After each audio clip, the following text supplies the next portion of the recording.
Joe Rogan has been vocal about his opposition to the rise of woke culture, often criticizing its contradictions and the overreach it represents. His stance centers on the idea that woke culture tends to stifle open dialogue and restrict the diversity of thought that is essential for a healthy, functioning society. Rogan has expressed his concerns that this culture of political correctness impedes people from speaking freely, especially when it comes to controversial topics. By the way, I'm glad you're better. I'm glad it only lasted a day. You're probably the only one at CNN that's glad. No. We're not. The rest of them are all lying about me taking horse medication. We should talk about that. That bothered you. It should bother you, too. They're lying at your network about people taking human drugs versus drugs for veterinary. Calling it a horse dewormer is not a flattering thing. I get that. It's a lie. It's a lie on a news network, and it's a lie that's a willing... That's a lie that they're conscious of. This is not a mistake. Yeah. They're unfavorably framing it as veterinary medicine.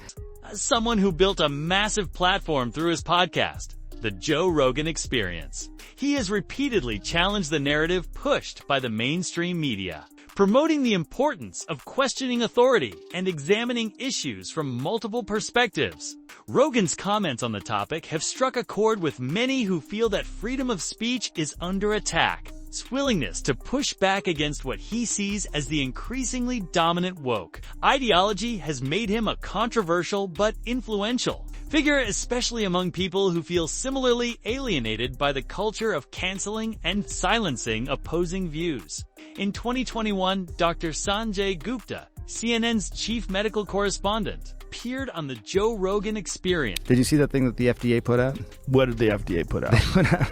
It was a tweet, and it was snarky. I admit it. They said, "You are not a horse, you are not a cow, stop taking this stuff," or something like that. Why would you say that when you're talking about a drug that's been given out to billions and billions of people, a drug that was responsible for one of the inventors of it making winning the Nobel Prize in 2015? Yeah. A drug that has been shown to stop viral replication in vitro. You know that, right? Why would they lie and say that's horse dewormer? I can afford people medicine, mother. This is ridiculous. It's just a lie. I don't think anyone is... But don't you think that a lie like that is dangerous on a news network when you know that they know they're lying? You know that they know that I took medicine, like, here it is. This is ivermectin. You got it with right you. Here. Somebody gave it to me. Gupta was there to discuss the ongoing COVID-19 pandemic and to provide expert insight into public health issues, particularly regarding vaccines and treatments. However, the conversation quickly took a different turn when Rogan and Gupta discussed the effectiveness of certain COVID-19 treatments, specifically the use of ivermectin. Gupta, as a representative of the mainstream media and public health messaging, defended the official stance of the medical community regarding the use of vaccines and treatments. Despite this, Rogan, who had been outspoken about his own experience, contracting COVID-19 and using ivermectin as part of his treatment, began... Can I just come back to the one I want to talk about? Two things on the ledger. Before we get to that, does it bother you that the news network you work for out and out lied, just outright lied about me taking horse dewormer? They shouldn't have said that. Why did they do that? I don't know. You didn't ask? You didn't think that was you're the medical guy over there. I didn't ask. I should have asked before coming on your podcast. But they did it with such glee. No, yes, Joe. They did. I watched. You watched? I watched. You watched? No, I don't think there's yes, glee. They did. No one takes... Joe Rogan says he has COVID, taking livestock drug despite warnings. Yeah. Jamie had to pull this up. You want to play it? But my point is, you're working for a news organization. If they're lying about a comedian taking horse medication, what are they telling us about Russia? What are they telling us about Syria? Do you understand that that's why people get concerned about the veracity of the news? Questioning Gupta on the media's portrayal of such treatments. This led to a tense yet revealing conversation where both men, representing different sides of the narrative, clashed over the facts and implications of what was being said on major news outlets like CNN. The ivermectin controversy became a major point of contention during the podcast. Joe Rogan openly shared that after contracting COVID-19, he had used ivermectin, which was prescribed to him by his doctor as part of his recovery regimen. Rogan's disclosure of this prompted CNN to cover the story, but the network's coverage was misleading. CNN framed Rogan's use of ivermectin as taking horse dewormer, which sparked a massive backlash.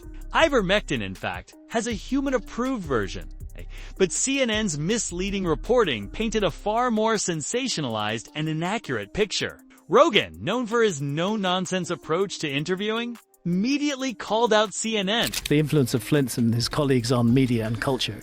And again, we've got the Society for American Archaeology, 5,000 members.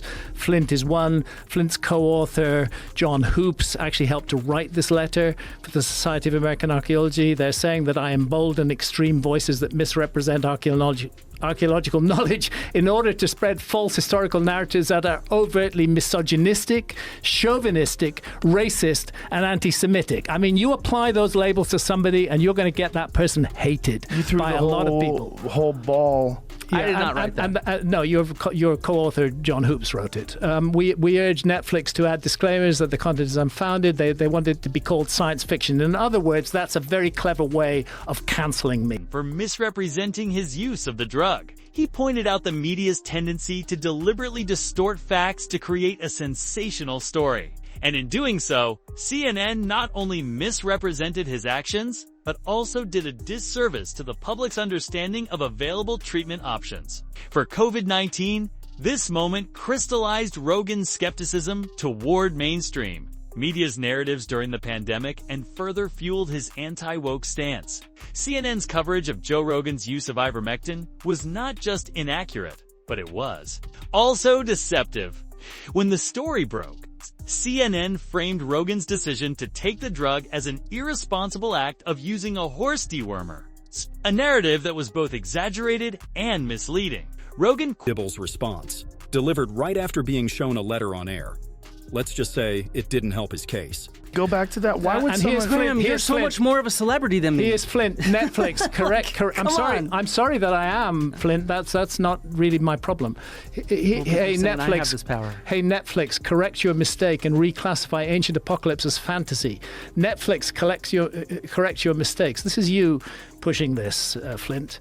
And then the general media tiny fishy Twitter Netflix accounts? show, Ancient Apocalypse, that is the most dangerous show on Netflix. You used the word dangerous Where? repeatedly in your conversation piece. I think that the way that you refer to archaeology as, you say that you're number one enemy of archaeology and things like that, you are promoting people to dislike what we do. We are doing our jobs. No, you started off Ancient Apocalypse by calling us patronizing and arrogant. Archaeologists quickly pointed out that the version of ivermectin he used was specifically intended for humans and was prescribed by a licensed doctor.